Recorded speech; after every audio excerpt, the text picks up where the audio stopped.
Hi everybody, welcome to lesson 3.3. Today we are starting on page 32 and we are going to finish up the last of our logic reasoning.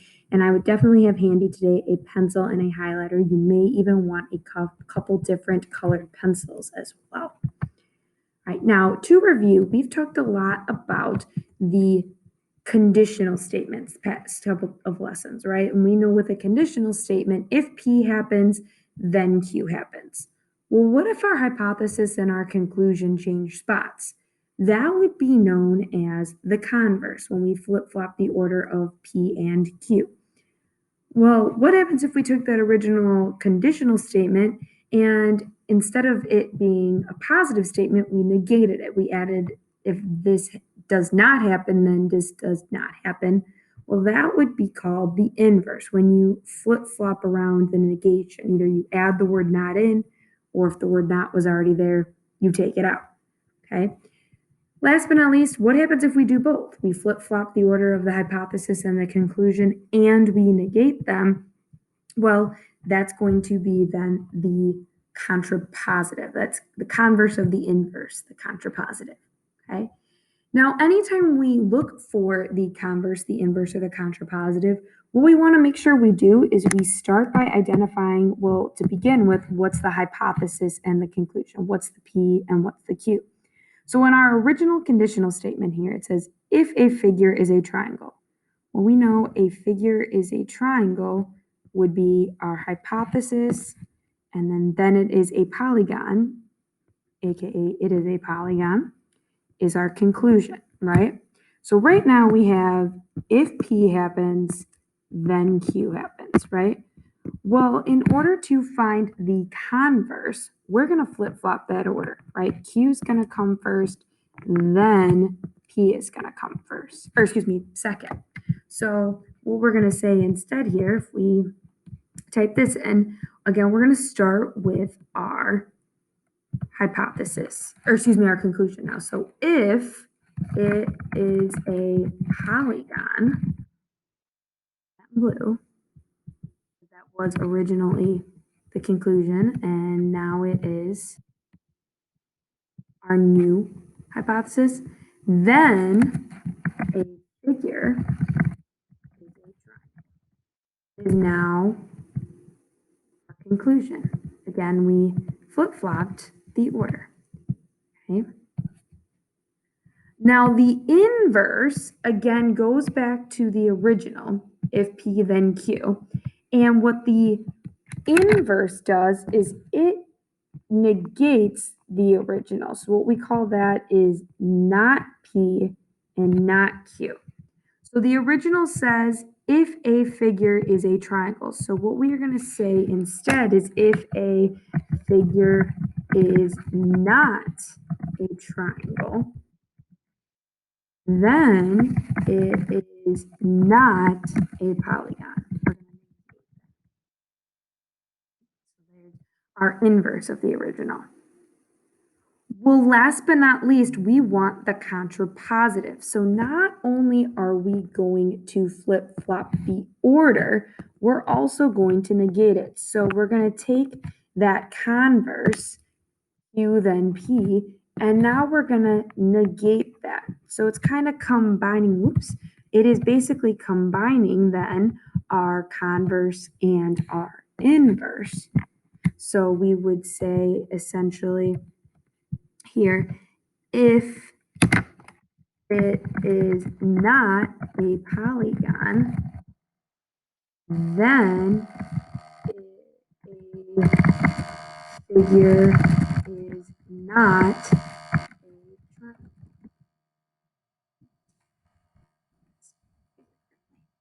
Okay. So we not only flip-flopped the order of our original, but we added in that negation. Okay. Now, are these statements true or false? Well, what we're going to notice here is that if a figure is a triangle, then it is a polygon. That is true. But if a polygon is if a figure is a polygon, then it is a triangle.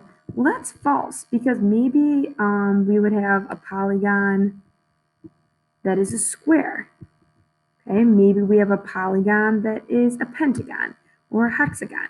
So we could come up with a counter example like we talked about in previous lessons to prove that the converse was false. Same thing here with the inverse. If a figure is not a triangle, then it's not a polygon. Well, that's not true. Once again, what if it's a square? That's not a triangle, but a square is a polygon. So we have a counterexample again.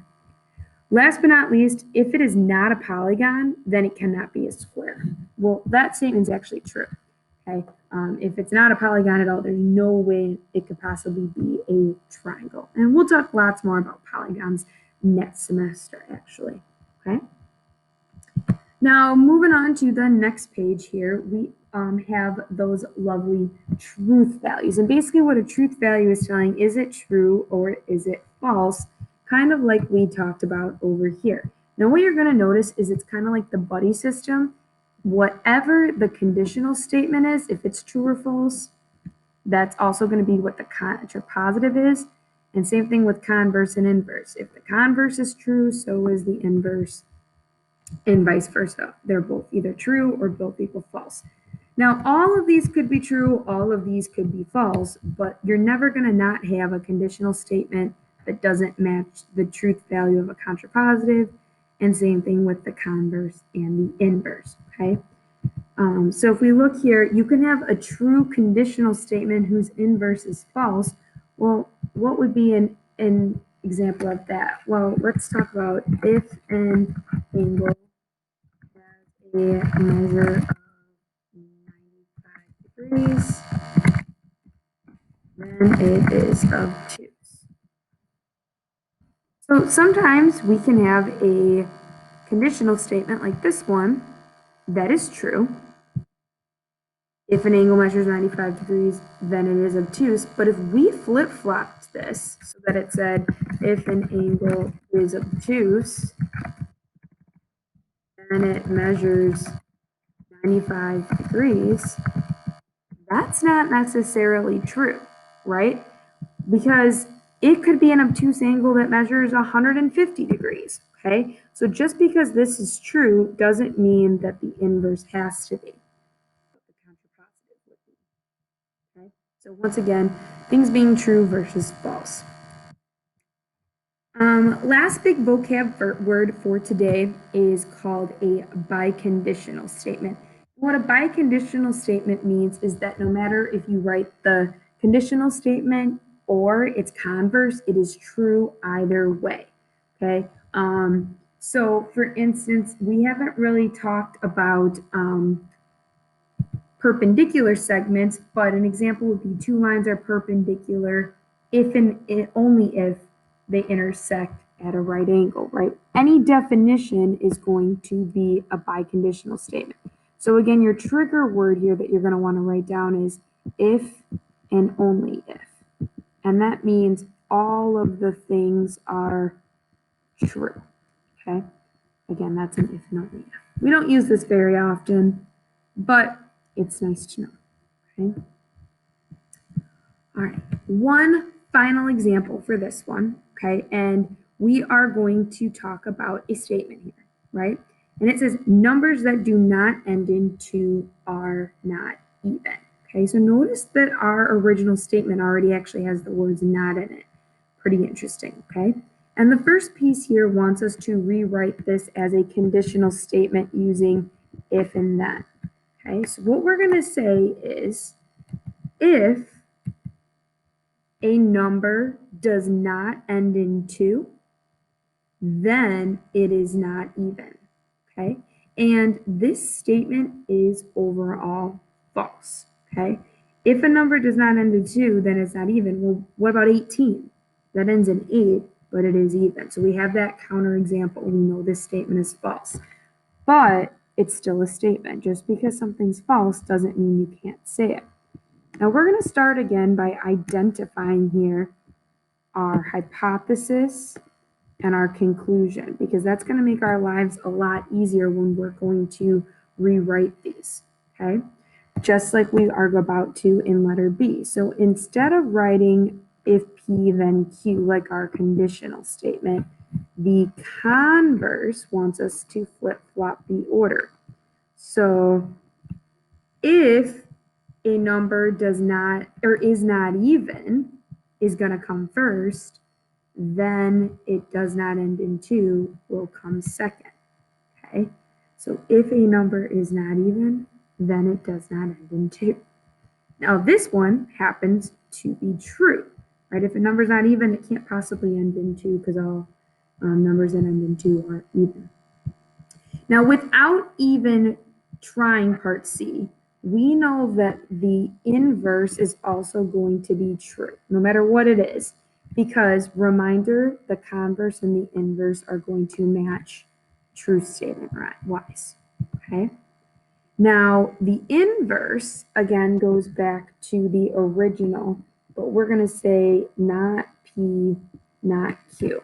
So let's go back up to our original conditional statement here. It says, if a number does not end in 2, then it is not even.